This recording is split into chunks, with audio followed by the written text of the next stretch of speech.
गौरव जी। राधे राधे। गुरुदेव, आपके चरणों में कोटि कोटि प्रणाम।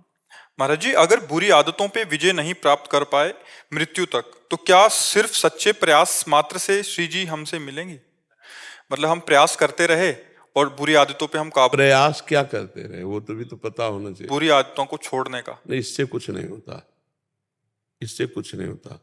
प्रयास शब्द है नाम जप का, भगवद स्मृति का, ब्रह्म चिंतन का, भगवत चिंतन का, तब तो बुरी आदत छोड़ोगे। नहीं तो दलदल में फंसा हुआ आदमी यदि मजबूत आश्रय ना पकड़ पावे तो प्रयास करेगा तो धंसता ही तो चला जाएगा। हमारी बात को समझना, ये संसार एक दलदल है। अगर इसमें भगवान के नाम का सहारा नहीं लिया, भगवान के चरणों का सहारा नहीं लिया, भगवत चिंतन नहीं किया, तो तुम चाहे जितना प्रयास कर लो धंसते चले जाओगे, निकल नहीं सकते। निकला हुआ पुरुष हमें हाथ पकड़ावे और फिर हम प्रयास करें तो एक झटके में निकल सकते हैं। या मान लो जैसे रस्सी का सहारा दे दे या कोई हमें सहारा दे दे तो हम दलदल से निकल पावे। इस मोह रूपी दलदल से, अज्ञान रूपी दलदल से, प्रपंच रूपी दलदल से भगवान के नाम का सहारा, भगवान का सहारा या गुरु का सहारा जब तक हम नहीं लेंगे तब तक नहीं निकल सकते। और सहारा तब माना जाता है जब निरंतर चिंतन किया जाए, तभी प्रयास माना जाएगा। ऐसे प्रयास करो कि मैं कसम खाता हूं अमुक दोष नहीं करूंगा, महीना 2 महीना मुंह भरा फिर गिर जाओगे। माया है, माया है, बहुत बलवती भगवान की माया है। तो नाम जप के बिना हमारा तो हर प्रश्न का उत्तर रहता है नाम जप। नाम जप के बिना तो प्रयास ही क्या, क्या प्रयास। और नाम जप कर रहे हो तो चिंता मत करो, चाहे जितना अधूरा जीवन हो वो भगवान को निश्चित प्राप्त होगा, ये हमारा विश्वास है। यद्यपि भक्त अनन्य जो विषय इंद्रियन बस होए, कर्मठ कोट जितेंद्रियन ते समलहै न को। यद्यपि वो भी जितेंद्री नहीं है, लेकिन उसने भगवान का भरोसा ले लिया और नाम जप शुरू किया। और अभी प्राण निकल जाए तो अभी भगवान की प्राप्ति हो जाएगी, क्योंकि अंतामति शोगति। हम वर्तमान को संभालें, राम राम कृष्ण कृष्ण हरि हरि राधा राधा राधा, तो फिर हमारा जो भविष्य है वो मंगलमय हो जाएगा, वो भगवत स्वरूप। और नाम जप नहीं कर रहे हो बोले हम प्रयास कर रहे हैं, तो जो जितेंद्रियता से कोई भगवत प्राप्ति होती है क्या? कितने ऐसे जीव हैं सृष्टि में जो कभी भोग नहीं करते, आप उन्हें भोग की योग्यता रहित मान लीजिए, या बहुत से ऐसे जीव हैं जो भोग नहीं करते, क्या उनको भगवान की प्राप्ति हो जाती है क्या? जैसे मान लो जिसके भोग सामर्थ्य नहीं है वो आजीवन भोग नहीं करते, क्या उनको भगवत प्राप्ति हो जाती है क्या? कई ऐसे जीव हैं जो जीवन में अन्न नहीं खाते, पशु पक्षी ऐसे, केवल फल आहार पर, केवल मिट्टी या केवल जल, क्या उनको भगवत प्राप्ति हो जाती है क्या? अगर आहार मात्र परिवर्तन से भगवत प्राप्ति होती या आहार न करने से होती तो बहुत से जीव वायु पी के रहते हैं, जल पी के रहते हैं, मिट्टी खा के रहते हैं, फल खा के रहते हैं, इससे भगवत प्राप्ति तो नहीं हो जाती ना उनको। भगवत प्राप्ति चिंतन से होती, इसीलिए गीता जी में ये सब बातों का ज्यादा वर्णन, अनन्यस चिंतयन्तो माम, भगवान जहां कहते हैं अपनी प्राप्ति के लिए अनन्य चेता सततम यो माम स्मरति नित्यसा तस्याहम सुलभा पार्थ नित्युक्तस्य योगिनः, जो मेरा अनन्य चिंतन करता है। खास बात है, राधा राधा राधा राधा हर समय जप रहे। जब मन पवित्र होगा तो विषयों में जाएगा ही नहीं। हमको सीधे मन पवित्र करना है, तो हम कोई कसम, कोई व्रत, कोई नियम ले रहे हैं तो उसको रोकने के लिए हमारे अंदर जो पावर चाहिए वो भजन पावर काम करे। भजन करते हो? हाँ, भजन करो तो फिर चिंता मत करो जी, जैसे सुबह सेवा पूजा करता हूँ, कभी कभी शाम को सेवा पूजा रह जाती है। हमारी बात समझना, भगवत प्राप्ति के लिए हम निरंतर की बात करें, हम इस पर ज्यादा ध्यान नहीं दे। हम ध्यान देते तुम्हारे अंदर चल रहा है कि नहीं, राम राम राम राम कृष्ण कृष्ण कृष्ण राधा राधा राधा राधा, चल रहा है कि नहीं? ये चल रहा है ना। आप सुबह शाम वाली पूजा का हमारे अंदर बढ़िया, सुबह पूजा करके निकले, वृत्तियां विषयों में लगी, मर गए तो विषयों की गति होगी, विषय की गति होगी। भरत जी महाराज का हिरण में चिंतन फंस गया तो अगला जन्म क्या हुआ? हिरण का हुआ कि नहीं हुआ? हमारी खास बात है, अगर भगवत प्राप्ति करनी, परमानंद प्राप्त करना है तो उठते बैठते चलते फिरते खाते पीते हर समय भगवान का पावन नाम स्मरण कर, बिल्कुल सरल और सहज में भगवत प्राप्ति। देखो सुमिरि पवन सुत पावन नामू, अपने बस करी राखे रामू। भगवान राम को अपने अधीन कर लिया। राम राम राम राम राम। बिल्कुल सरल बात समझ लो, सीधी बात समझ लो। खूब शास्त्र स्वाध्याय करके बोल रहे और संतों का संग करके बोल रहे हैं। हर समय भगवान का मधुर मधुर नाम चल रहा है। तुमसे बड़ा कोई योगी नहीं, तुमसे बड़ा कोई ज्ञानी नहीं, तुमसे बड़ा कोई तपस्वी नहीं। और नाम छूट गया तो कुछ भी करो, हमें विश्वास नहीं कि भगवत प्राप्ति हो जाएगी, हमें विश्वास नहीं। और नाम चल रहा है तो गारंटी से कह रहे हैं भगवत प्राप्ति होगी। जब पुत्र के बहाने नारायण नाम निकला तो भगवत प्राप्ति होगी। हम जान के नारायण बोलेंगे, हमें भगवत प्राप्ति नहीं होगी। बस ये बात है। ये कलिकाल मलायतन, मन कर देख विचार, श्री रघुनाथ नाम बिन नाहि नानाधार। भगवान का नाम जप नहीं तो हम वो खास बात नहीं समझते। 1 मिनट में माया कहां से कहां पहुंचा देती है। देव जी, एक शंका थी, इस जन्म को मैं अपना अंतिम जन्म कैसे करूं? जन्म मरण के चक्कर से मुक्त होना चाहिए। हर समय नाम जप, हर समय नाम जप पक्का। कलयुग केवल नाम आधारा, सुमिरी सुमिरी नर उतरहि पारा। नाम लेत भव सिंधु सुखाही, करहु विचार सुजन मन माय। भगवन नाम, श्वास श्वास नाम जप चले, दुविधा रहा न कोई। संत जन कह रहे हर श्वास में नाम जप कर रहे हो, निश्चित भगवत प्राप्ति होगी, दुविधा रहा न कोई। श्वासा श्वासा नाम जप, दुविधा रहा न कोई। नाम श्वास दो बिलक चलत है, इनको भेद नमो को भावे। श्वास नाम नाम ही श्वासा, नाम श्वास को भेद मिटावे। हो गई भगवत प्राप्ति। पकड़ लो नाम, ना पैसा लगता है और नाम तुम्हें कह रहे हैं कि नहा धो के बैठो, सोच में हो तो भी। नाम का तो यही बहुत बड़ा प्रभाव है। अपवित्र पवित्रो वा सर्वावस्थांगतोपि वाह, या स्मृत पुंडरीकाक्षम सवायाभ्यांतरा शुचि। अब मंत्र नहीं जप सकते शौचालय में, और शौचालय में दिल फेल हो गया तो, वहीं प्राण निकल गए तो हमको हर समय अलर्ट रहना है, क्योंकि हमारी मृत्यु कब है पता नहीं। तो इसलिए हमें हर समय बोलना है राधा राधा राधा राधा राधा, हर समय नाम जप करते हैं। बोलते हैं वो नाम चक्कर चलता रहना चाहिए, वो नहीं चलता मेरे से। पहले देखो, पहले सुनो, पहले जबान से शुरू करो, तब पवित्रता बढ़े। ये जैसे हम बोले ना राधा राधा राधा, और इसमें जो थूक बना, रस बना, ये जब अंदर जाता है तो हर नस नाड़ी को पवित्र करता है।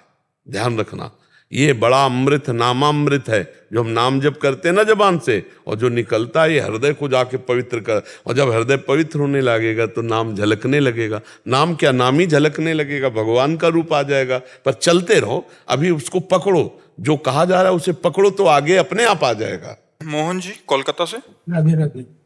राधे राधे श्री हरिवंश महाराज जी। महाराज जी, आत्म साक्षात्कार किसको होता है? जड़ द्वारा चेतन को ज्ञान नहीं होता तो कैसे होता? किसका है?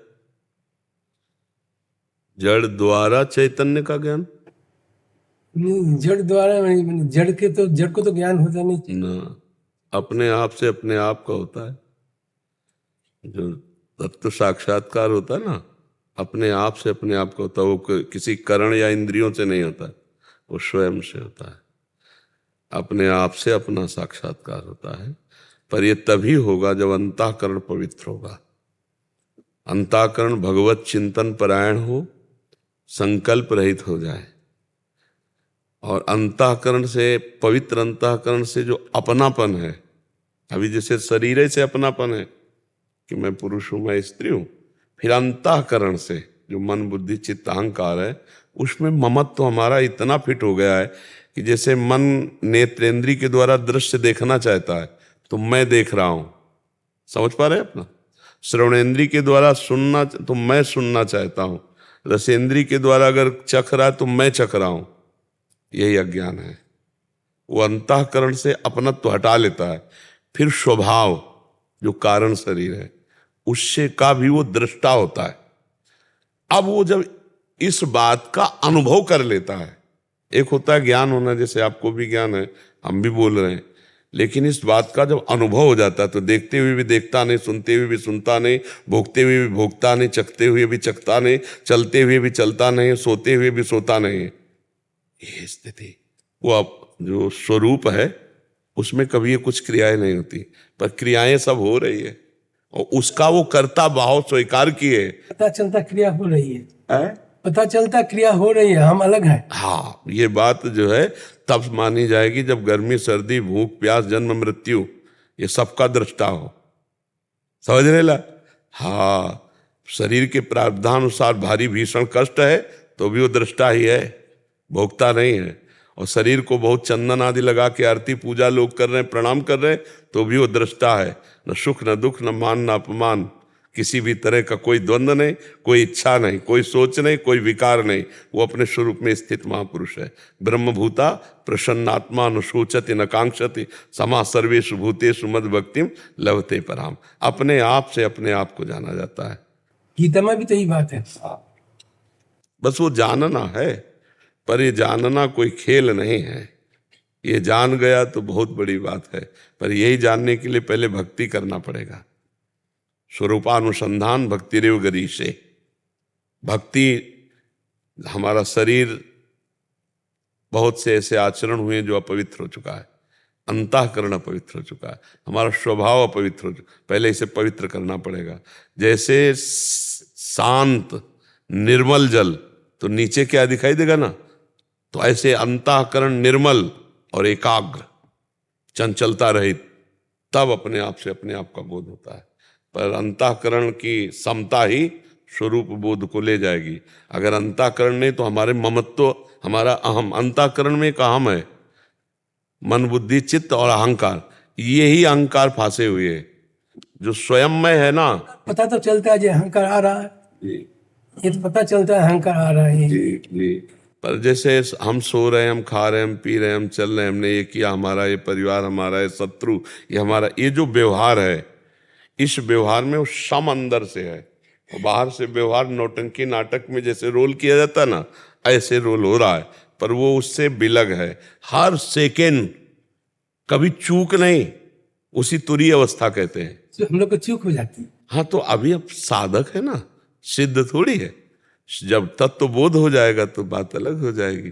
साधक हैं, कम से कम अहोभाग्य मनाओ कि ये बात समझ में आपको आ रही भगवान की कृपा से कि आप अलग है और ये चैप्टर अलग है। अब इसमें हम फंस गए हैं, अब इसका साधन है, साधन के बिना बात नहीं बनेगी। तो हम भगवान का नाम जप करें। मानी संख्या ब्रह्म भगवान, जैसे मानी संख्या गुरुदेव।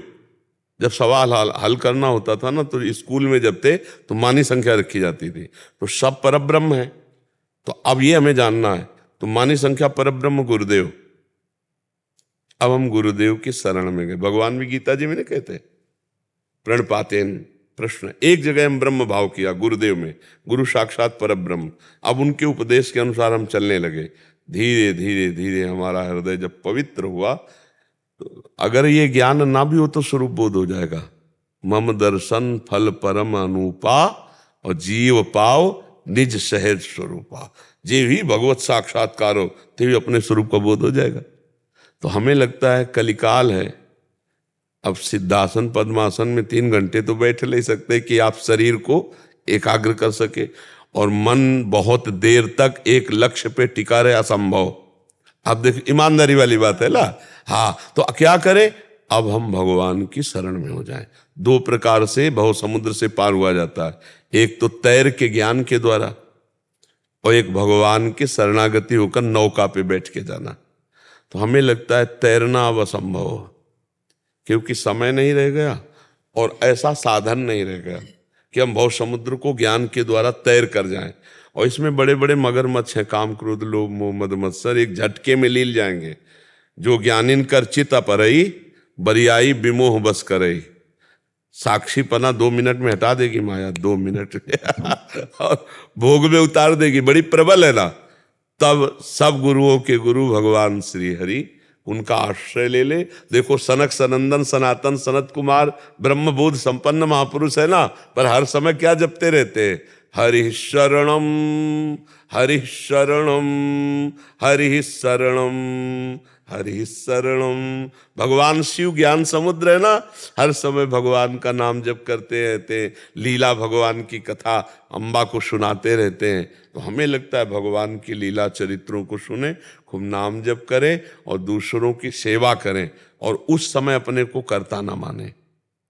असत क्रियाओं का तो त्याग कर दे और सत क्रियाओं का कर्ता ना माने तो मोक्ष पदवी रखी रखी है, पर बहुत कठिन है। हर समय देखो चित्तवृत्ति मना कष्टान इंद्रियाणि प्रकृति स्थान कर सती, 5 ज्ञानेंद्रियों के साथ मन भोगों में ही घूमता रहता है। ज्ञान की बात तो दिमाग में है पर प्रयोग में नहीं है।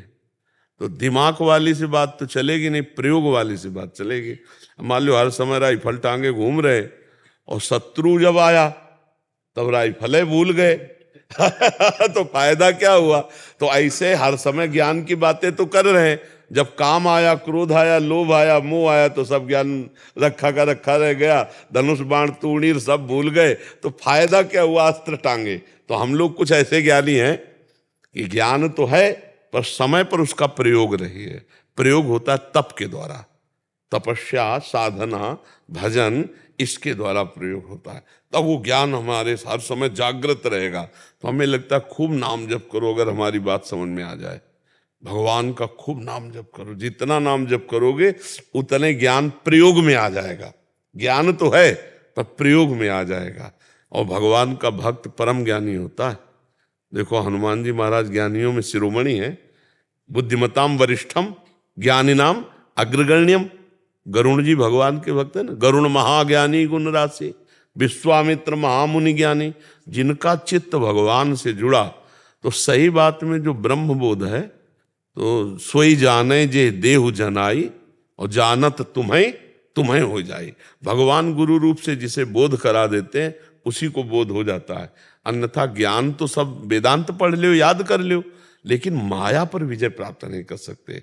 जो आकर्षण है माया का, ये भ्रम पैदा कर देता है बड़े बड़े ज्ञानियों को। इसीलिए भगवान की शरण में होकर भगवान का नाम जप करते हुए आराधना करो, तो अंतिम समय भगवान स्मृति बन जाएंगे आपकी। और अंतिम समय भगवान की स्मृति हुई तो आप भगवान और आप का जो स्वरूप है एक है। हाँ, फिर सवाल हल हो गया, शेष नहीं बचा। इस सवाल में शेष नहीं बचता हल हो गया। सर्वम खलमिदम प्रभु। अच्छा बाबा जी, शरणागति और भगवान की इच्छा से हो रहा, दोनों में अंतर है क्या? है कोई भी कर्म करते हैं भगवान की इच्छा से हो रहा है, और शरणागति में ये बात शरणागति ही देख पाता है कि भगवान की इच्छा से हो रहा है, पर अपनी इच्छा का जब पूरा भगवान की इच्छा में समर्पण हो जाता है तब माना जाता है। नहीं तो कभी कभी मनी राम जो है भगवान की इच्छा की आड़ में अपनी वासनाओं की पूर्ति कर लेते हैं, समझ रहे? अब भगवान की इच्छा से भोग आ गया, हमने तो चाहा नहीं था, भोग लेते हैं, फंस जाएगा। देखना होगा जब तक अमना नहीं हुआ, इच्छा रहित नहीं हुआ, तब तक भगवान की इच्छा का बहाना लेकर कभी कभी मन हमें विषयों में फंसा देता है। तो अमना होना, इच्छा रहित होना, फिर इसके बाद भगवान की इच्छा को समझना। नहीं तो फिर पापी लोग भी कहते हैं ना कि भगवान की इच्छा के बिना पत्ता नहीं हिलता। गलत है, गलत है। सूर्य के प्रकाश में कभी अंधकार का प्रवेश नहीं होता। जहां राम तहां काम नहीं, और जहां काम नहीं राम। तो कई लोग ऐसे होते हैं जो सत शास्त्रों के वाक्यों का दुरुपयोग कर देते हैं, मनमानी पापाचरण करते हैं। वो कहते हैं भगवान की इच्छा थी तभी ऐसा। भगवान की इच्छा तब जब अपनी इच्छा भगवान की इच्छा में समर्पित कर दिया। अब हमारी कोई इच्छा ही नहीं रही, तो अब भगवान की इच्छा से उसके शरीर का, पर उससे कभी पापाचरण नहीं होंगे, क्योंकि पापाचरण होते हैं स्वेच्छा से, भगवत इच्छा से कभी पापाचरण नहीं होते।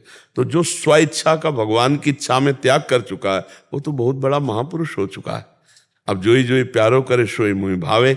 अब अपनी इच्छा का पहले विनाश हो, अपनी इच्छा तो देह भाव से कितनी इच्छाएं हैं, इनका पहले समर्पण हो, नहीं तो गलत हो जाएगा ना। हम कभी मन की वासना को भगवान की इच्छा मानकर खेलेंगे तो दुर्गति नहीं हो जाएगी। तो हम मन की पहले निर्मल करें, उसको वासना रहित करें। जा ही न चाही कबहू कछु तुम सन सहज सने, उसकी फिर जो चेष्टाएं होंगी वो भगवत इच्छा से होंगी। भगवत इच्छा से जो चेष्टाएं होंगी तो हर समय परमानंद में निमग्न रहेगा, क्योंकि वो कर्ता और भोक्ता भाव है नहीं, तो स्वरूपानंद में मगन रहेगा। समझ पा रहे हैं आप? ऋषि दुबे जी मध्य प्रदेश से।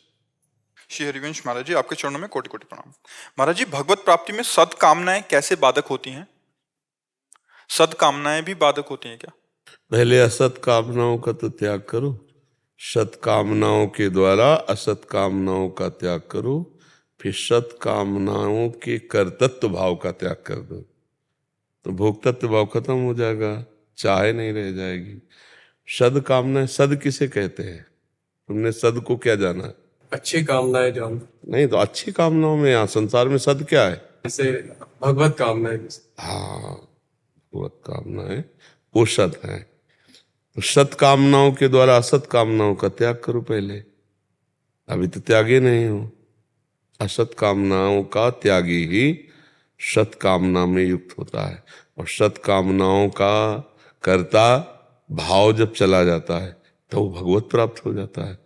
तो हमारा पूरा जीवन पहले इसी बात में है कि हम नाम जप करते हुए असत कामनाएं त्याग दें। असत कामनाएं संपूर्ण संसार है, लोक लोकांतर है। आ ब्रह्म स्तंभ पर्यंतम सर्वम मायामयम जगत सत्यम सत्यम पुनः सत्यम हरिर नामैव केवलम। केवल भगवान का नाम, भगवान का धाम, भगवान की लीला कथा, ये सत्य है। और जगत में जितनी कामनाएं की जाती हैं सब असत है। तो पहले हम सत कामना में तो लगे और असत कामनाओं का त्याग करें, और जब सत कामना में स्थित हो जाएंगे तो हम देखेंगे सब भगवान की कृपा शक्ति से हो रहा है। तो हमारा जो करने का अहंकार है ये भगवत प्राप्ति नहीं होने देता।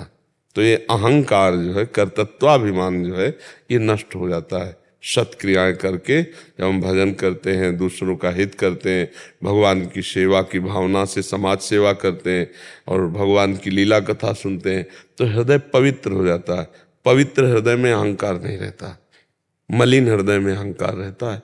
तो जहाँ अहंकार गया तो ना फिर सत्क्रियाएं होंगी ना असत्क्रियाएं होंगी। फिर जैसे कठपुतली नचाने वाले के इशारे से नाचती, ऐसे वो भक्त भगवान के इशारे से नाचता है, कर्तृत्व भाव रहित हो जाता है, वो भगवत प्राप्त हो जाता है।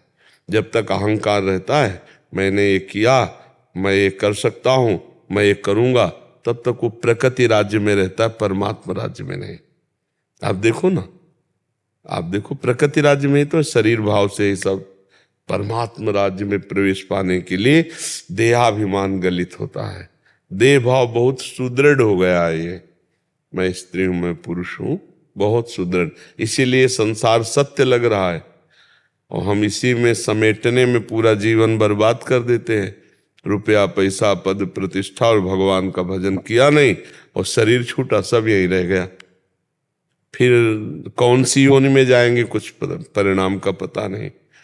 जब एक देवराज इंद्र की पदवी पर बैठा हुआ महाराजा नहुष अजगर की योनि को जा सकता है, तो फिर अपने लोग तो बहुत ही नीचे। फिर इस यात्रा में मनुष्य शरीर, तुम्हें एक गाड़ी मिली, तुम हो नहीं है।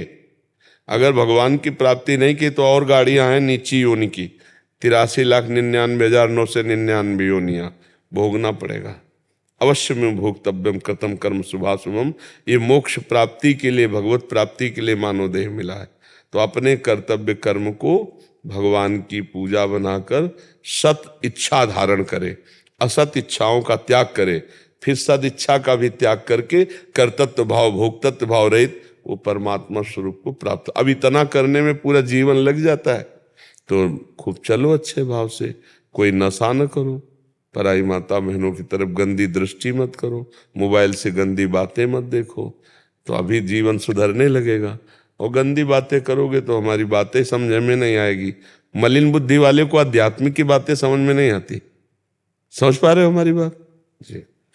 प्रणय जी गुजरात से। राधे राधे। महाराज जी, आपके चरणों में दंडवत प्रणाम।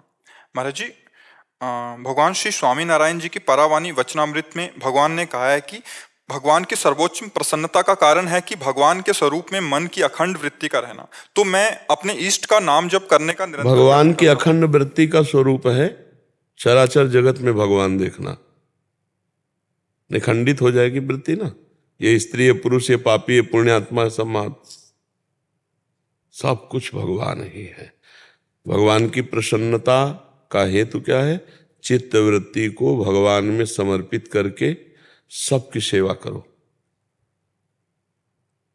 अगर भगवान के श्री विग्रह की अच्छे अच्छे पदार्थों से सेवा की गई, पर प्राणियों की सेवा में राग द्वेष किया गया, तो वो सेवा ऐसी अधूरी है जैसे राख में किया गया हवन।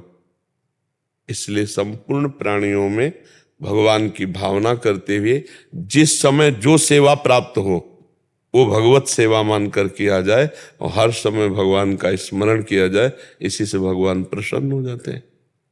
ठीक है, तो क्या जानना चाहते हो इसमें? महाराज जी, मैं अपनी ईष्ट का नाम जप करने का निरंतर प्रयत्न करता हूं, पर उसमें कभी कभी भगवान के स्वरूप में अखंड वृत्ति नहीं रहती। नामी के साथ नाम अखंड वृत्ति का उपाय है, पर नाम जप चलता है, पर नामी नहीं, में इसमें चिंता नहीं करनी। नाम में अखंड वृत्ति जोड़नी, नामी तो अपने आप आ जाएगा।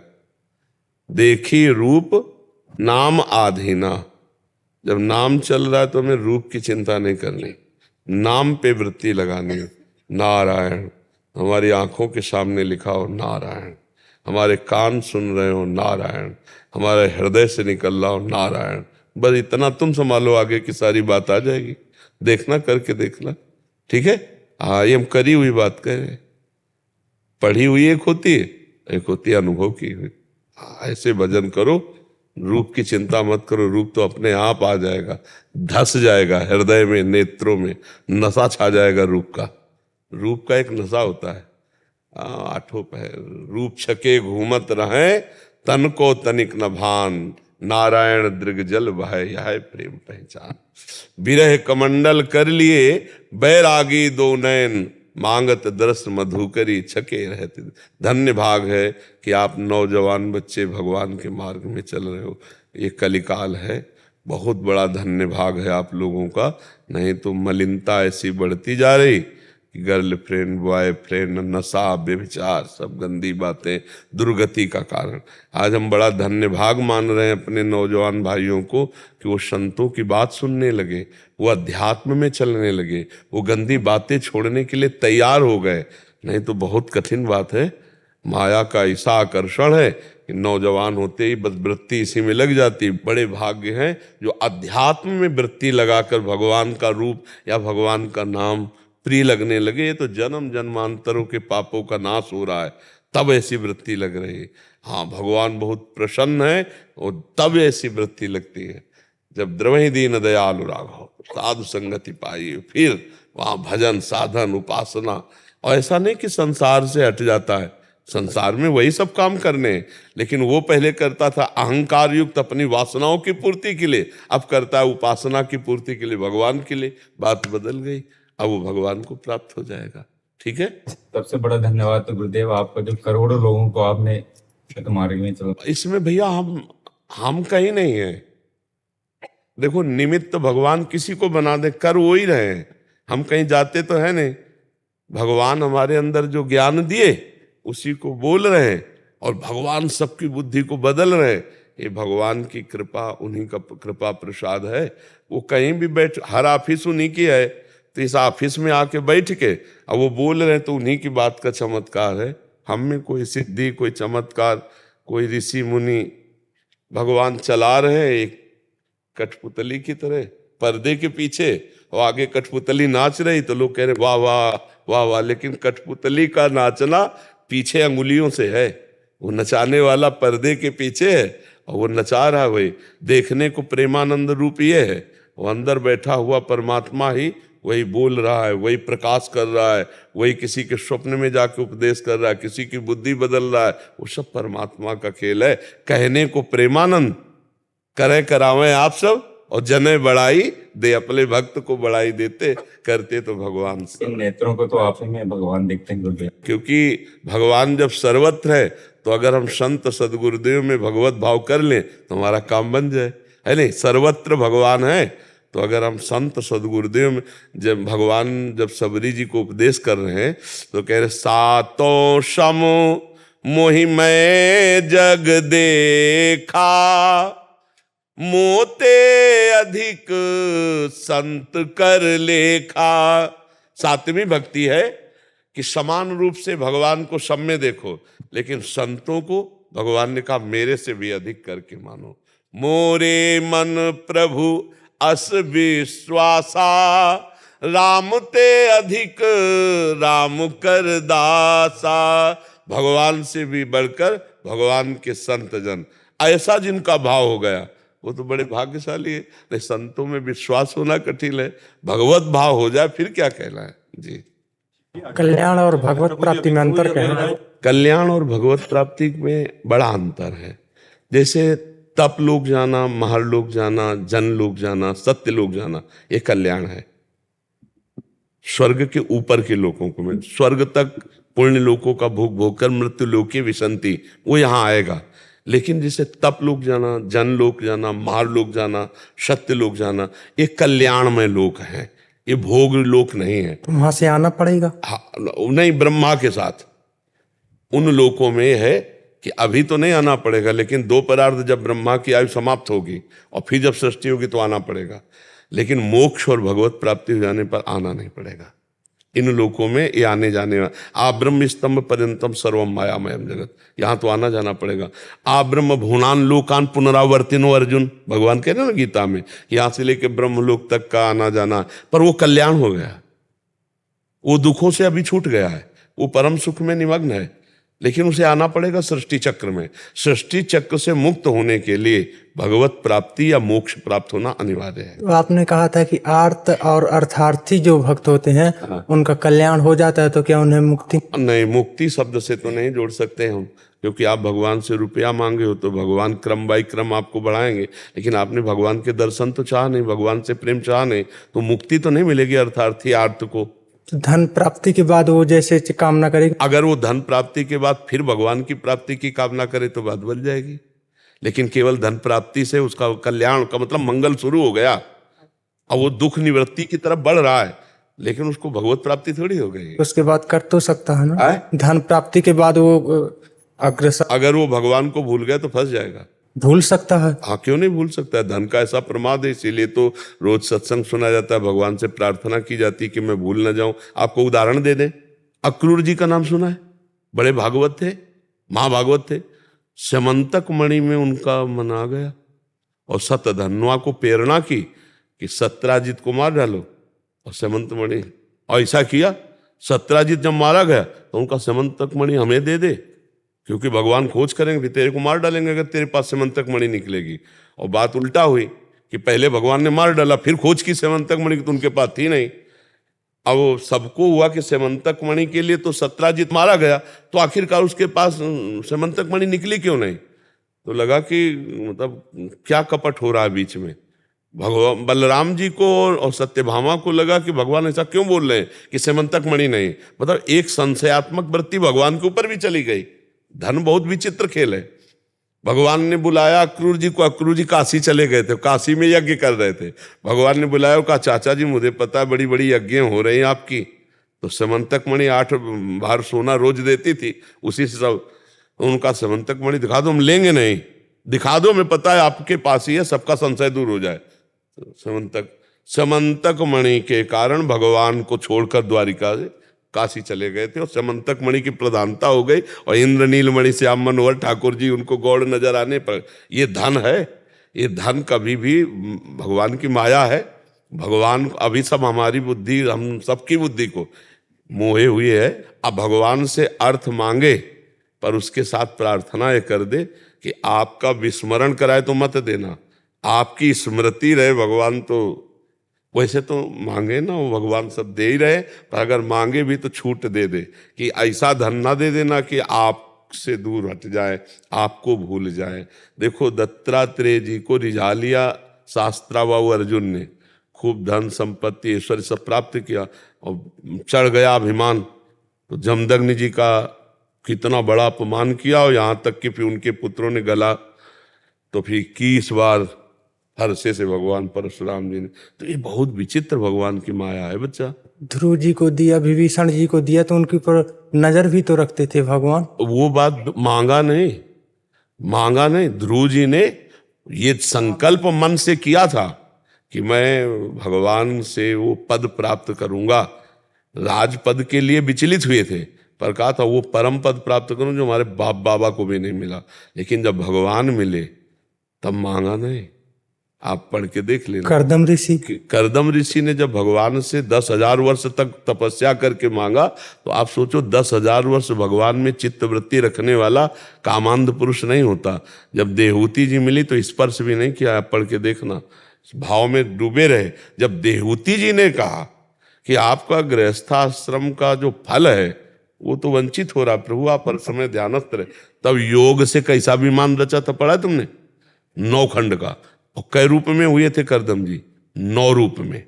और फिर संतति प्रकट की, तब भगवान ने उनकी तपस्या से रीझ कर अपने आप पुत्र रूप में आकर उपदेश दे करके कपिल देव जी के रूप में देहूति और करदम जी दोनों को भगवत प्राप्ति कराई। नाम जप के द्वारा जो धन प्राप्त होगा, हाँ, धन भी प्राप्त होगा, भगवत प्राप्ति भी हो जाएगी, पर नाम न छूटे तब, है नहीं? पर नाम जप करते हो दोनों चीजें प्राप्त हो जाएगी।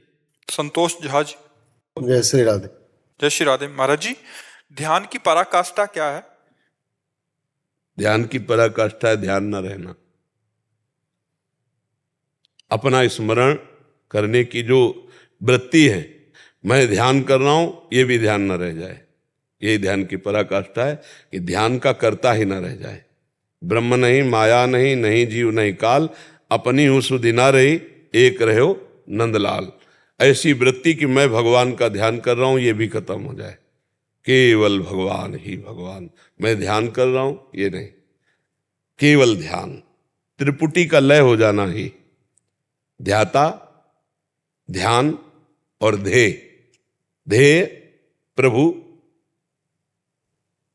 ध्यान क्रिया और ध्याता मैं, इस त्रिपुटी का लय हो जाए। केवल ध्याता ध्येय में समर्पित हो जाए, भगवत स्वरूप।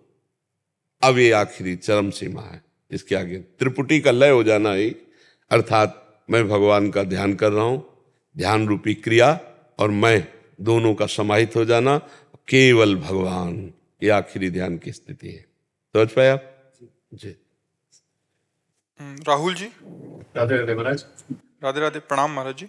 महाराज जी, जीविका उपार्जन तथा पारिवारिक एवं सामाजिक दायित्वों का निर्वाह करते करते प्रतिदिन न तो समय बचता है और न ही शक्ति, तो उसी को भगवान को समर्पित कर दो। और बीच बीच में नाम जब, कोई भी काम शरीर से जब होता है तो मन का डबल पटरी पे चलना होता है। मन का कार्य है ये, वो 2 लेके चलता है, 2 कार्य करता है।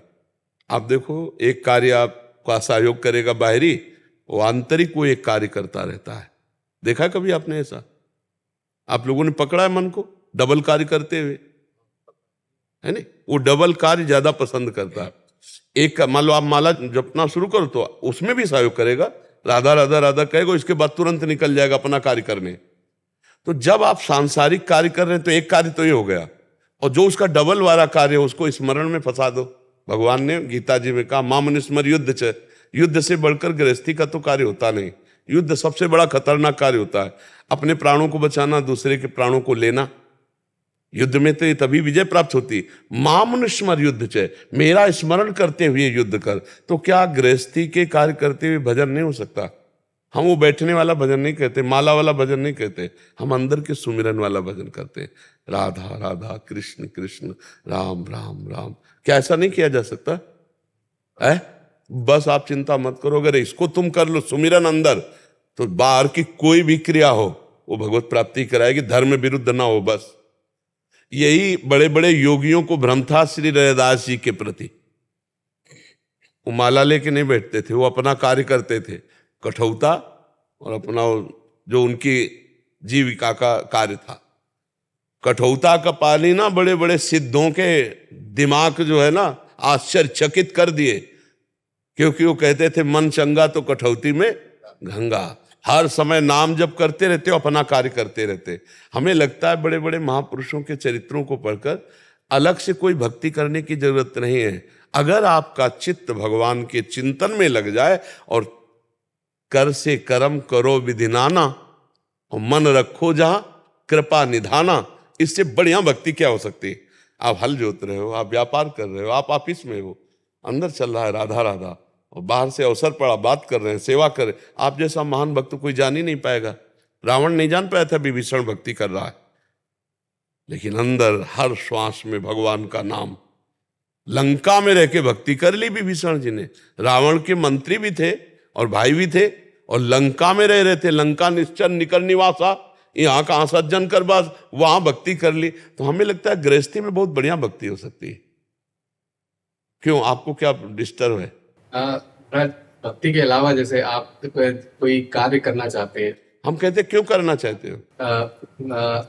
कहने का मतलब कि एक देखो, पहले बात समझो, गृहस्थी में अगर हमारी भाषा को समझ पाओगे तो तुम्हारी सारी चिंताएं खत्म हो जाएंगी। आपको भगवान ने सेवा दी, पत्नी पुत्र परिवार जो भी हो आपके सदस्य, कमाओ और उनका भरण पोषण करो, ये भगवान की सेवा है। अब अगर आपके पास 10 रुपया बचता है तो आप किसी भूखे बीमार की सेवा में लगा दो, नहीं तो लगाने की जरूरत नहीं है, क्योंकि आपको पहले से दे रखा है सेवा। बूढ़े माता पिता पत्नी बच्चा पढ़ाना लिखाना, ये आगे कामना नहीं करनी चाहिए मुझे यज्ञ करना। वो तब होती कामना जब आप उनकी सेवा को भजन न मान करके अपनी भोग विलासता मानेंगे। तो ये होगा, थोड़ा पुण्य तो कर लेना चाहिए, थोड़ा तीर्थ याटन कर। यदि माता पिता के चरणों की सेवा में हो, नाम जप कर रहे हो, पत्नी परिवार की सेवा, वही तीर्थ हो। माता पिता की सेवा के ही प्रभाव से प्रभावित होकर विट्ठल भगवान आज जो बैठे ना महाराष्ट्र में पुंडरीक, वो माता पिता की सेवा से आए थे। तो अगर पत्नी में भगवान, पुत्र में भगवान, माता पिता में भगवान मान के हम सेवा कर रहे हैं, तो परिवार रूपी सेवा से बढ़कर कोई यज्ञ नहीं है। हमें और यज्ञ करने की क्या जरूरत है? अगर हम 8 पैर सेवा में लगे तो मुझे तीर्थयाटन जाने की जरूरत नहीं। मैं नाम जप कर रहा हूं इसलिए मुझे कोई दान पुण्य की जरूरत नहीं। ज्यादा है तो इस परिवार की सेवा से ज्यादा है तो हम दूसरे परिवार की सेवा में लगा देते हो, नहीं है तो 25 पैसे खर्चा करने की जरूरत नहीं, उन्हीं की सेवा में लगो। समझ पा रहे हो आप हमारी बात? समस्या क्या है? कुछ नहीं, सोच की समस्या है। अगर हमारा सोच ठीक हो जाए तो समस्या क्या है? आप अपना मानोगे तो दान देने का मन आएगा, और आप भगवान का मानोगे तो दान देने का क्या मन आएगा? आपकी जेब में 100 रुपया भगवान के हैं, अब जहां खर्चा करवाना चाहेंगे करवा देंगे। अगर आप मानते हो कि 100 रुपया मैं खर्चा करता हूं तो मन में आएगा 10 रुपया दूसरों के लिए खर्चा करें, क्योंकि मानवीय बुद्धि फिर ऐसा निर्णय करेगी। और जब घर भगवान का, संपत्ति भगवान की, परिवार भगवान का, मैं भगवान का, भगवान की सामर्थ्य से मैं सेवा करता हूं, जो भगवान ने मुझे परिवार दे रखा है, और राम राम राधा राधा जपता हूं, कृष्ण कृष्ण जपता हूं, कोई परेशानी। ये बड़ा आनंद का जीवन है। बस एक चौपाई समझ लो, नाथ सकल संपदा तुम्हारी और मैं सेवक समेत सुत नारी। नाम जप करो, बहुत आनंद है। क्या समस्या है? समझ पा रहे ना? हम जब भगवान से अलग होकर कुछ अपनी बात मान करके करते हैं तो फिर समस्या आ जाती है। फिर वो दान पुण्य करने का, तीर्थ यात्रा कुछ करने की जरूरत नहीं। परम तीर्थ है। हर समय जो नाम जप कर रहा है, अपने परिवार की सेवा में लगा हुआ है, सब तीर्थ ही है, सब मंगलमय है। भगवान की आज्ञा का पालन करने से बढ़कर कोई पुण्य नहीं है। अच्छा, थोड़ा आप दान पुण्य करें और भगवान की आज्ञा के विरुद्ध पापाचरण कर रहे हैं तो क्या भगवान मिल जाएंगे? क्या आपकी उन्नति हो जाएगी? बिल्कुल नहीं। उड़िया बाबा जी महाराज बड़े सिद्ध महापुरुष थे। एक गृहस्थ के यहाँ गए तो दरवाजे पर बैठा हो ऐसा तेजस्वी पुरुष, तो उन्होंने कहा कि बाबा ऐसा तेज तो हम जल्दी देखा नहीं बड़े बड़े साधकों में, फिर आप? तो उन्होंने कहा कि संतान उत्पत्ति के बाद आज तक मैं ब्रह्मचर्य हूं, निरंतर नाम जप करता हूं, असत्य भाषण नहीं करता, और दूसरों की सेवा जो मिल गई उसे भगवत मान करके करता हूं। तो उनका तुमसे बड़ा संत कौन हो? तेजस्वी, तेज उनके झलक रहा था। सच्ची मानिए, गृहस्थी और विरक्ति का मार्ग है। आप अपने मार्ग से सही चलो, हम अपने मार्ग से सही चले तो दोनों को एक ही भगवान मिलेंगे। आपको भोग भोगते हुए भगवान मिलेंगे, हमें योग से भगवान मिलेंगे, क्योंकि आपको भगवान ने सृष्टि जनक पूजा दी है। तो आप अपने हिसाब से चले, हम अपने हिसाब से, तो दोनों को, हम तुम्हारे हिसाब में चले गए तो बर्बाद हो गए, और तुम हमारे हिसाब में आ गए तो बर्बाद हो गए। समझ आए? निवृत्ति मार्ग हमारा, प्रवृत्ति मार्ग आपका, दोनों का मार्ग हमारे प्रभु के हैं। और दोनों हम जब पहुंचेंगे तो अपने बाप के पास ही पहुंचेंगे। हाँ, हम पुत्र हैं दोनों, उन्हीं के, एक निवृत्ति एक प्रवृत्ति, और दोनों भगवान को प्राप्त होंगे। तो आनंद समझ में आ गया ना? मन प्रसन्न हुआ ना? हाँ, क्योंकि कुछ उलझन नहीं रखनी, सुलझना है। सुलझना, सुलझ गए तो सब कुछ प्रभु का है। हमारा माना ही हुई मान्यता जो थी, ये घर मेरा, ये दुकान मेरा, ये बैंक बैलेंस मेरा, ये मेरा मेरा, इसी का त्यागना, चाहे योग से त्याग लो चाहे समझ के त्याग लो। ये मैं मेरा का त्याग कर दे तो माया मुक्त हो गए। माया किसे कहते हैं? मैं और मोर तोड़ते हैं माया, इसी का त्याग। ये सब कुछ भगवान का है। खूब आनंदित रहते हुए, गृहस्थी में भोगते हुए भी भगवान की प्राप्ति, सब कुछ भगवान का मान करके नाम जप, केवल नाम जप पर दृष्टि रहे, नाम न भूले नहीं। ये ज्ञान विज्ञान सब माया परास्त कर देगी। और नाम जब चल रहा है तो बुद्धि शुद्ध रहेगी, फिर आप विचलित नहीं होगे। बड़े से बड़े दुख में भी मुस्कुराओगे और बड़े से बड़े सुख में भी गंभीर रहोगे, अहंकार नहीं आएगा। संदीप गोयल जी, वेस्ट बंगाल से। महाराज जी, आपके चरणों में कोटि कोटि प्रणाम। महाराज जी, मेरा प्रश्न है कि सेवा से ज्यादा मानव और जीव जंतु सेवा में ज्यादा अच्छा लगता है इनको, मतलब भगवान की सेवा से जीव जंतु की सेवा ज्यादा अच्छा लगता है। कोई बात नहीं, पर उसमें भी भगवान मानो। बिना भगवान माने जो सेवा होगी वो पुण्य होगा, लेकिन जब हम भगवत भाव रख लेंगे तो वही हमें भगवत प्राप्ति करा देगी। समझ रहे ना? हम जीवों में भगवान देखें कि हम कबूतर को दाना दे रहे हैं तो मेरे भगवान कबूतर के रूप में है, इसके अंदर भगवान बैठे हुए ना। बिना भगवान के तो चल ही नहीं सकता। तो हम भगवान को देखने की चेष्टा करें, सब में भगवान है, तो ऐसा मानकर हम पशु पक्षी किसी की सेवा करें। देखो, कुत्ते में भगवान का दर्शन किया नामदेव जी ने। जब रोटी बना रहे थे ठाकुर जी के लिए, तो कुत्ता मुंह में रोटी दबा के भागा। अब वो घी गरम कर रहे थे, इधर उधर कुत्ता रोटी लेके, तो दौड़ते हुए पीछे जा रहे हैं, कह रहे भगवान सूखी रोटी मत खाओ, घी भी तो आपके लिए, चुप रहा लो। और एकाग्र होके देखा कि भगवान, तो वहीं विट्ठल भगवान प्रकट हो गए, विट्ठल भगवान प्रकट हो गए।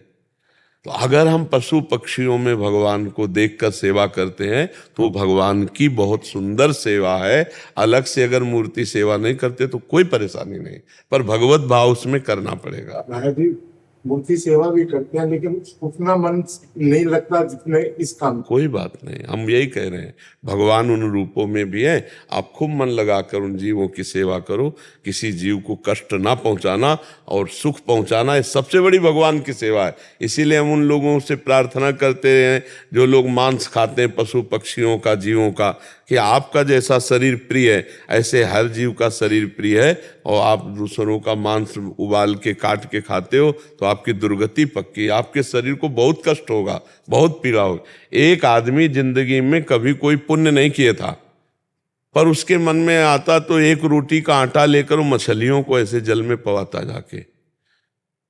तो जब नरक में जाने के लिए उसकी तैयारी हुई तो देखा गया कि इसका पुण्य क्या है। तो बोले इसने मछलियों को, और मछली का अवतार एक बार भगवान लिए, मत्स्य अवतार लिए ना, मत्स्य अवतार, वो नरक से बच गया।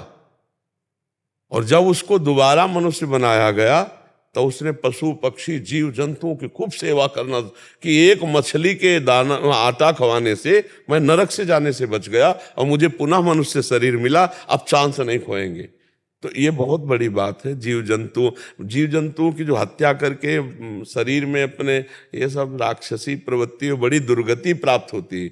बहुत भाई लोग छोड़ दिए हैं, और कुछ लोग छोड़ तो दे ही दोगे, शरीर ही छूट जाएगा तुम्हारा तो ये सब, हाँ छूट तो जाएगा, ये सब अभी मान लो तो सदगति हो जाएगी, ना मानोगे तो दुर्गति होगी, छूट तो जाएगा ही, छूटेगा तो है ही। जी बहुत बढ़िया, आपको पशु पक्षियों की सेवा करो। महाराज जी, पशु पक्षी को मारना अपराध होता है कि पाप होता है? देखो, अपराध का तात्पर्य होता है कि जो आज्ञा की गई है उसका उल्लंघन करना, उसे अपराध कहते हैं। जैसे आज्ञा की गई कि गुरुजनों के सामने ऐसा बर्ताव करो, जैसे ऐसा बर्ताव करो, ऐसे शास्त्र आज्ञा की गई कि आप तीर्थों में ऐसे जाओ, धामों में ऐसे जाओ, मंत्र जाप ऐसे करो, ऐसे ऐसे जो विधान बताए गए उनके विपरीत हम जब करते तो अपराध होता है। लेकिन जब हम किसी की हिंसा करते हैं तो वो पाप होता है, वो पाप है। उसी को हम अगर शब्दों में कहते हैं अपराध कर रहा है तो उस मान लो पाप ही कर रहा है। और अगर हम जैसे शास्त्रीय भाषा को नहीं समझते और कह रहे हैं पाप है, तो मान लो कि वो अपराध ही है।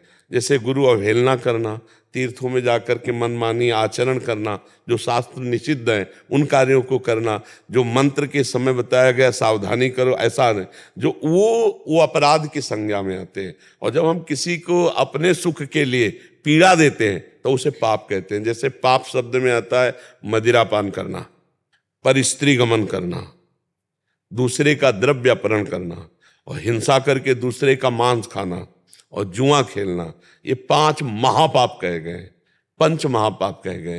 तो ये पाप के अंदर अंतर्गत आता है। अपराध के अंतर्गत और श्रेणियां हैं, ये पाप के अंतर्गत। जैसे सुभाषितानी में एक श्लोक था, इसमें? सुभाषितानी अभिवादनशीलस्य नित्यं वृद्धो पसे विना चत्वारि तस्य वर्धन्ते आयुर्विद्या यशो बलम्। ये अपराध के अंतर जो आयु, विद्या, यश और बल का अपहरण करते, ये अपराध करने वाली बातों के लिखा गया है। तो पाप का मतलब सीधे समझ लो, जिससे हम सुख लेने की लालसा से कष्ट देते हैं उसे पाप कहते हैं। और जब हम मनमानी आज्ञा उल्लंघन करते हैं और मनमानी आचरण करने की चेष्टा करते हैं तो अपराध बन जाता है। जो गुरुजनों की आज्ञा को उल्लंघन करना, शास्त्र की आज्ञा को उल्लंघन करना। अब जैसे पूजा का विधान है, यज्ञ का विधान है, दान का विधान है, तीर्थ यातन का विधान है, धर्म का विधान है, इसमें जो हम तो फिर जैसे अब हमारे यहाँ सेवा में अगर त्रुटि होती है, मनमानी करते हो, तो सेवा के 32 अपराध हैं। सेवा में 32 अपराध हैं। धामापराध है, वैष्णव अपराध है, नाम में 10 अपराध नामापराध है। ये सब अपराध के अंतर्गत आते। जिनको आज्ञा की गई कि ऐसे चलो तो आप ऐसे ना चल के मनमानी किए तो अपराध। लेकिन जो सुख की लालसा से शराब पीना, परिस्त्री गमन करना, काट करके जीवों को खाना, जुआ खेलना, छल हिंसा, चोरी करना, ये सब पाप के अंतर्गत आता है। गुरुदेव भगवान, इतने सूक्ष्म अपराध हो जाते हैं, समझ में नहीं आता। जब इसीलिए नाम कीर्तन हर रोज करो। 30 मिनट नाम संकीर्तन करने से नाम संकीर्तनम यस्य सर्व पाप प्रणाशनम, सारे पापों का नाश हो जाता है ना। रोज शाम के 30 मिनट नाम, तो जाने अनजाने में जो वो सब हिसाब किताब बना। लेकिन एक ध्यान रखना, अगर हम जानबूझ करके कि शाम के कीर्तन तो कर ही लेंगे, अभी हम पाप कर लेते हैं, वो नहीं नष्ट होगा, वो भोगना पड़ेगा। अब हमसे चूक हो गई या हमारा दिमाग फेल हो गया, हम शासन में नहीं रख पाए, कोई गलती, वो सब क्षमा हो जाए। और एक होता है जानबूझ के उत्साहपूर्वक प्लानिंग के साथ पाप करना, और फिर ये प्लानिंग हमारी है कि शाम के तो नाम कीर्तन कर ही लेंगे, तो वो नामापराध के अंतर्गत आ जाता है, फिर उसे भोगना पड़ता है। रिंकी झा जी, राधे राधे महाराज जी, आपके चरणों में कोटि कोटि प्रणाम। महाराज जी, इस संसार जीवन में हर मनुष्य को लगता है कि वो जो कर रहा है वो उचित है, धर्म के हिसाब से क्या सही है, ये ज्ञान मनुष्य को कैसे हो? शास्त्र तस्मात् शास्त्रम प्रमाणम ते कार्याकार्यो व्यवस्थितो। भगवान ने गीता जी में कहा है कि क्या कार्य है और क्या कार्य, इसके लिए शास्त्र ज्ञान होना अनिवार्य है। अब शास्त्रों का तो ज्ञान है नहीं, तो संतों का संग करें। जो भगवत प्रेमी महात्मा जन है वो शास्त्रों की सार बात बता देते हैं। और हम आपको एक सार बात बता दें कि धर्म और अधर्म को किसी से पूछने की जरूरत नहीं। अगर गौर से आप देखो तो जब आप गलत करना चाहोगे तो आपके अंदर एक आवाज आती है कि आप गलत कर रहे हैं, वो भगवान की होती है, सबके अंदर आती है। जैसे गलत कुछ भी कर रहे हैं या करने जा रहे हैं तो आपके अंदर एक हल्की सी जलन होगी और बात है ये गलत है। अगर आप वो बात मान लो तो आपको गलती होगी ही नहीं। अज्ञान के द्वारा जितनी वृत्तियां वो सब नष्ट हो जाएं, क्योंकि वो भगवान स्वयं बोलते हैं। सबको ऐसा अनुभव होता है ना, जब हम कोई भी छोटी सी छोटी गलती करने जा रहे होंगे, हमें पता हो या ना पता हो, तो हमारे अंदर से एक आवाज आती है, क्योंकि हृदय में भगवान बैठे हैं, ये गलत है, फंस जाओगे, दुख भोगोगे, ये बहुत गलत है। लेकिन मन बहुत प्रबल होता है, कहता है कुछ नहीं। बिल्कुल सही बोल रहे हैं महाराज। हाँ, मन वो कहता है ना कि नहीं नहीं कुछ नहीं होने वाला है, और फिर जब फंस जाता है तब कहता है यार मेरे अंदर बात आई थी कि यार ना करो, पर मैं माना नहीं वैसा। तो हमें लगता है कि शास्त्रों तक पहुंच हमारी है नहीं और सबको संत संग मिलता नहीं, तो अगर अपने हृदय के भगवान की बात माने। पर मन और भगवान की अलग अलग होती बात। भगवान की बात बहुत धीमी होती है और मन की बहुत जोर की होती है। और कहीं मन की बात को भगवान की बात मान मत लेना, नहीं तो वो और फंसा देगा। यही निर्णय करना थोड़ा कठिन होता है।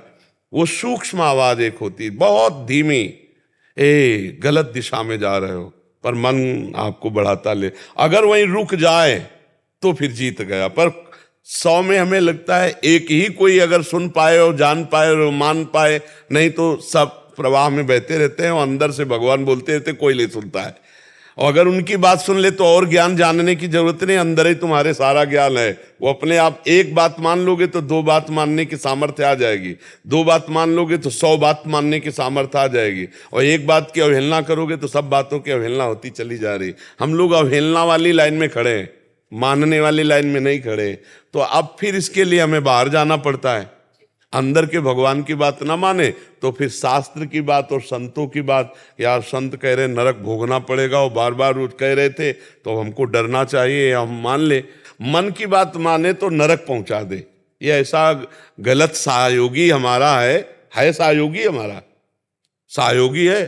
क्योंकि अगर वो सहयोग ना करता तो यहां भी नहीं आते। अब सहयोग कर रहा है वो, अगर सही सहयोग ना करे तो यहां नहीं आप बैठते। पर गलत सहयोग उसका जो है वो बहुत खतरनाक है। गलत बात पे उसका विरोध करना अपने लोगों को सीखना चाहिए। सही 100 में ऐसा नहीं कि 100% वो केवल गलत ही सलाह देता है, बढ़िया भी सलाह देता है। हाँ, दान पुण्य का भी कहेगा, ठाकुर जी के दर्शन पर है बहुत चतुर आदमी, वो आपको थोड़ा सा सपोर्ट दे के फिर अपना सपोर्ट चाहता है, और वो जो करवाता है तो सब लोग जान लो क्या करवाता है। सबका हृदय और सबका मन है कि अगर मन वाली रजिस्ट्री खुल जाए कि देखो भैया क्या क्या कमाया है, तो लगे कितना गंदा आदमी। और हम सब वो ऐसे ही है, ऊपर से ऐसे। ये तो भगवान कहते हैं भगवान ने क्या किया, अरे भगवान ने बड़ी कृपा की, बचपन से लेके अभी तक की देखो, अगर पूरा हिसाब हो जाए तो क्या हो जाए। सोचो, बचपन से अभी तक की जो हमने गलतियां की, उनमें से एक गलती का है कि पूरे जीवन जेल काटनोगे, पूरे जीवन। और भगवान ने सब छुपा दिया, सब बचा दिया। अब तो चल दे भगवान की तरफ, अब तो एहसान मानो भगवान का, मनुष्य जन्म दिया, सब व्यवस्था दी, और हम गलती पे गलती कर रहे हैं, वो कृपा पे कृपा कर रहे हैं। तो हमारी हर बात भगवान की विपरीत जा रही, उनकी अवहेलना कर रहे हैं, शास्त्र की, संत की, भगवता, फिर भी हमें सुखी रख रहे हैं। वायु मिल रही फ्री, पृथ्वी में रह रहे, आकाश जल, ये जो भगवान की व्यवस्था सब फ्री व्यवस्था है नहीं। तो हम कम से कम अपने भगवान की आज्ञा पालन करें, भगवान का नाम जप करें, तब हम मन के विपरीत चल पाएंगे। नहीं तो मन के विपरीत चलना बहुत कठिन। अगर वो ठान ले कि आज ये करना है तो करवा के माने को बहुत जोरदार है। अगर नाम जप है तो फिर रुक जाओगे, राधा राधा राधा राधा राधा पीना है नहीं, राधा राधा मना किया। अगर हम वृंदावन के बात सुन करके कसम खा लिए नहीं राधा राधा, अब नहीं, हम मर सकते लेकिन पी नहीं सकते, राधा राधा राधा, वो शांत हो जाएगा। कई बार आपको प्रेरित करेगा फिर शांत। अगर भजन नहीं है मन फुसला के ले जाता है और फिर गिरा देता है। इसलिए मन की बात और भगवान की बात दोनों को अलग अलग समझना होगा। भगवान की बात समझ गए तो मन तुम्हारे कब्जे में, और अगर भगवान की बात को ठुकरा दिया तो मन के कब्जे में तुम। और जितनी जेलें भरी हैं ये सब मन के कब्जे वालों के भरी हैं। जो मन ने कहा करवा दिया उसी का परिणाम भोग, फिर बहुत पश्चाताप हो। कई कई ऐसे पाप बन जाते हैं कि कोई दंड दे ना दे, अपना मन ही इतना दंड देने लगता है कि लगता है शरीर छोड़ दो यार। मन के 2 विभाग है, एक अच्छा एक बुरा। तो बुरे वाले मन को कंट्रोल करना है अच्छे मन से, अच्छे मन को बढ़ावा देते चले जाओ और बुरे वाले को फिर रोको। और हम लोग क्या करते हैं, अच्छे मन को दबाते चले जाते हैं और बुरे वाले मन को बढ़ावा देते चले जाते हैं, इसलिए हमारी दुर्गति हो जाती है। राधा राधा राधा राधा राधा राधा राधा राधा राधा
राधा राधा राधा राधा राधा राधा राधा राधा राधा राधा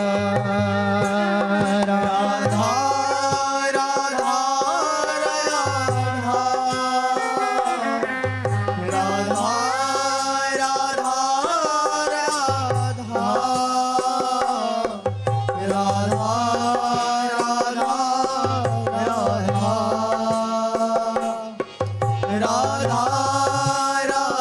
राधा राधा श्री राधा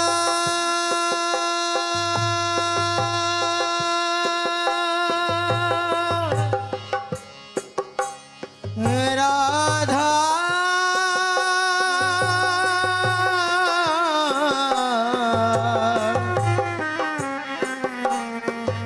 राधा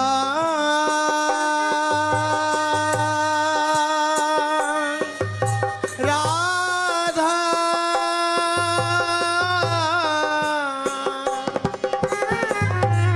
राधा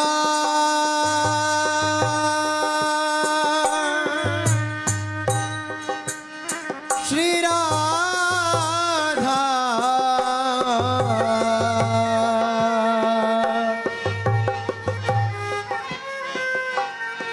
राधा